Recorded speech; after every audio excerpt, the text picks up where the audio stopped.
Yolanda Saldivar was the epitome of kindness to anyone who knew her. She was a dedicated nurse who cared for the ill and even raised her brother's children like they were her own. So why would this Mother Teresa of a character end up in our video? Well, it all began when she innocently started a fan club for a talented young singer, which began a downward spiral of lies, obsession, and eventually murder. Welcome to True Crime Documentaries, and today we take a look at the case of Yolanda Saldivar, a.k.a.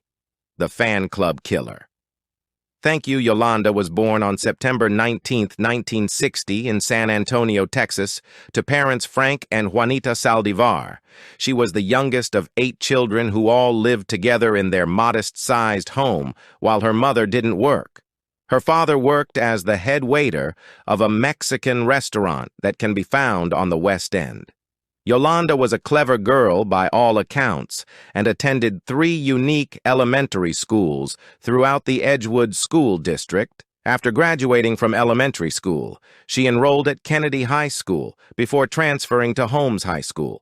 She completed her high school education at McCollum High School and graduated in 1979. Sadly, she was bullied at school for being overweight, and she rarely made any friends. This could have been the reason why she changed schools so frequently in her early education, or it could have been a factor in why she couldn't make friends as she was uprooted so often. While she was in McCollum High School, she was also a part of the ROTC, which is a program for Reserves Officers Training Corps. This is usually for people who want to join the military. So it's weird that Yolanda decided to sign up after graduating from high school. She enrolled at the University of Texas to study nursing and was transferred to Palo Alto College to continue with her study after graduation. She got her first job as a graduate nurse at the Medical Center Hospital. She was registered with the Texas Board of Nurse Examiners and worked at 2 hospitals. Those who worked with her described her as a dedicated health worker, earning a cool $60,000 per year. Unfortunately, she was forced to work part-time as she had adopted 3 children, one of whom was her niece. During these early years, Yolanda's life seemed pretty normal. But life was about to spiral for the kind-hearted Yolanda Saldivar around 1983. Her employer, Dr. Faustino Gomez, took her to court for stealing over $9,000 from him and his company. Luckily for Yolanda, the case was settled out of court, which potentially saved her thousands of dollars or even jail time. Things weren't going to get any better for Yolanda anytime soon, as 2 months later, the Texas Guaranteed Student Loan Corporation acquired a Travis County court judgment to challenge Yolanda for failing to pay back her $73,661 student loan. During this time, she had already switched jobs multiple times and was working as a nurse at St. Luke's Lutheran Hospital. This was just the beginning of Yolanda's financial problems, which were not helped by the number of times she switched jobs, similar to how she was moved from school to school.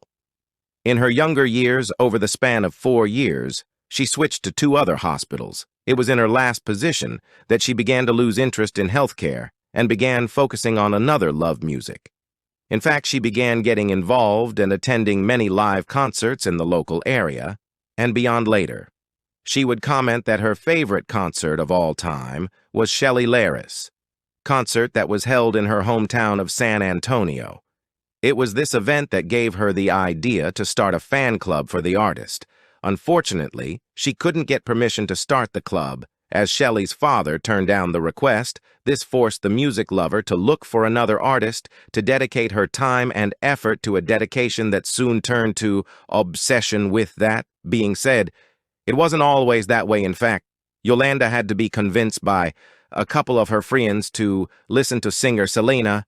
Initially, she didn't like her and was annoyed that she was dominating the Tejano Music Awards, thinking that it was unfair that other talented artists didn't get the chance to show their talent after giving Selena's music another try. However, she got hooked and quickly became a superfan. She bought all Selena's albums and any of the products she endorsed. Eventually, listening wasn't enough, and Yolanda decided to start a fan club for the artist. She once again began hounding the star's father, Abraham Quintanilla Jr., who was eventually worn down and accepted after multiple requests from the obsessed woman. This was the start of the Selena fan and the beginning of the end for Selena Quintanilla. Selena Quintanilla was born on April 16, 1971 in Lake Jackson, Texas, to parents Abraham Quintanilla Jr. and Marcela Zamora. Selena graduated from the American School of Correspondence and got enrolled at the Pacific Western University at the age of 17. She had also dropped out of regular school beforehand, as Selena's father insisted that she should leave so that she could focus on her music career and be free to travel across the country with her band. Her father was a former Mexican-American musician who formed the band Selena y los Dinos, with his daughter leading the lineup. Selena eventually married Chris Perez, who was one of her bandmates. A relationship her father didn't agree with. In retaliation, Quintanilla Jr. dropped Perez from the band in an interview. Perez said, "I think the main reason was it kind of hurt his pride and his ego to find out that he was the last to know, and when things got tense and things were said by him, it hurt me that he was saying it. But I didn't let it get to me, because I knew deep down he knew the kind of person I was, despite not getting her father's blessing." The two got married in 1992. By eloping, this actually went in the pair's favor, and Selena's father allowed him to return to Selena y los Dinos. Selena had a short but sweet career, being praised for changing up the Tejano music style and earning Grammy Awards for her music. Ironically, while Selena grew up in a Mexican-American family and became popular through singing music in Spanish. She didn't actually speak the language growing up, as English was her first language. To combat this, she learned how to sing in Spanish and later learned to speak it fluently. This award-winning artist seemed to have everything going for him. She had a supportive family, a loving husband, a Grammy, and even a fashion boutique. But sadly, her life was about to come to a shuddering stop by the hand of a person who is apparently devoted to the star. The world was shocked and devastated at the loss of such an icon, especially considering she died at the peak of her fame. Despite the law, her legacy lived on, with Selena becoming a role model for the Latino community. Selena was described as a earth person. Despite her quick rise to fame, she had all the time in the world for her family and friends and would help them out.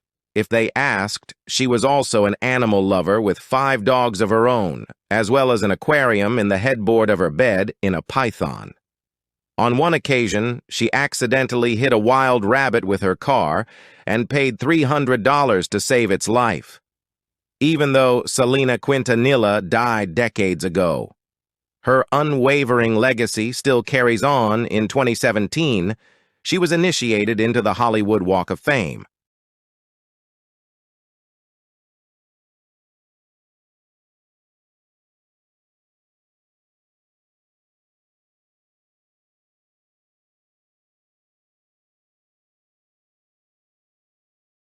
Walk of Fame. This shows just how loved the star was and makes her death even more tragic, as she never got the chance to show her full potential. In 2021, Spotify had streamed her music over 452 million times. For a singer who has been dead for 26 years and died in her 20s, those are definitely not rookie numbers, so it's clear that Selena's music is far from being forgotten foreign.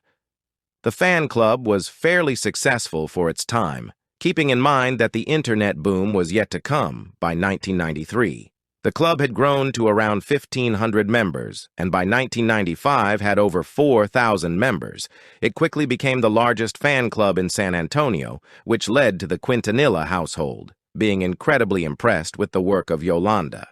Yolanda was held in such high regard that she was even hired to manage Selena's clothing line, known as Selena Etc.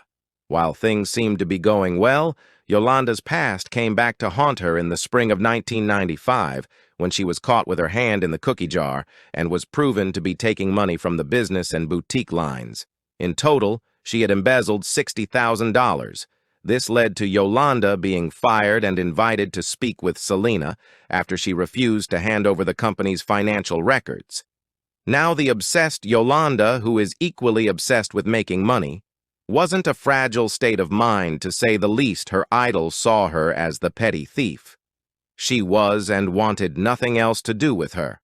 All the trusts that the Quintanilla family had given her was now completely gone, and all that was left to do was to tie up the loose ends. All the former fan club owner had left was holding financial records hostage, as without them Selena and her brand would have issues, and so on. The 31st of March, at the Corpus Christi Days Inn Motel, Selena met with Yolanda in a bid to use their former relationship to get hold of the financial documents. Unfortunately, Yolanda still refused to hand over the documents instead, derailing the discussion when Yolanda dropped a bombshell that she had been sexually assaulted in Mexico and that she wasn't in the right headspace to think about the company and hand over the documents concerned. Selena took Yolanda to the hospital to get checked out, but as the crime happened in another country, the gynecological exam could not be done. After the hospital visit, they returned to the motel. At this point, Selena was fed up with Yolanda not giving her the financial papers and demanded she handed them over immediately. Selena snatched the documents and walked toward the door. This is when Yolanda flipped out. The disgruntled woman pulled out a .38 caliber revolver from her handbag and pointed it at Selena. Turning to see the weapon aimed at her, she tried to flee the motel room in absolute fear. But she wasn't fast enough, and Yolanda shot her. The bullet ripped through her shoulder and hit an artery, fatally wounding the singer. Despite this, Selena managed to keep running with Yolanda, repeatedly calling Selena a heading into the motel office. Selena collapsed on the floor, and reception staff called her an ambulance immediately at 1:05 p.m. Selena was pronounced dead as a result of blood loss. Anticipation to see what was going to happen to Yolanda, a so-called fan who pulled the trigger on their beloved star. Selena's legal team pointed out immediately that Yolanda, who was trained as a registered nurse, didn't try and call for help or treated her in any way until an ambulance arrived after the evidence was given and both sides told their story. The jury gave the verdict of guilty after just 3 hours of deliberation within 3 days on October 26, 1995. Yolanda was sentenced to life imprisonment for first-degree murder without the possibility of parole for 30 years.